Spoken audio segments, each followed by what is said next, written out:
তো আরে আঙ্কেলও টাকা দিতেছে না, মনে আঙ্কেল তো ঘুরিয়ে এসছে, টাকা বিল টিল পাঠিয়ে দিচ্ছে, তারপরে কিছু জানাই না। হ্যাঁ বলছিলাম, বিল পাঠাতে বলছিল, পাঠিয়েছি, তারপর থেকে চাল কোনো।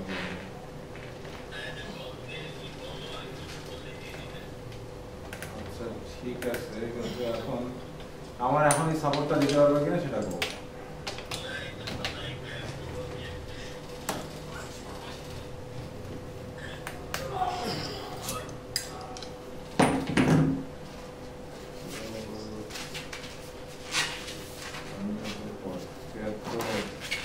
বাড়িয়ে গেছে অলরেডি 20,000 টাকা।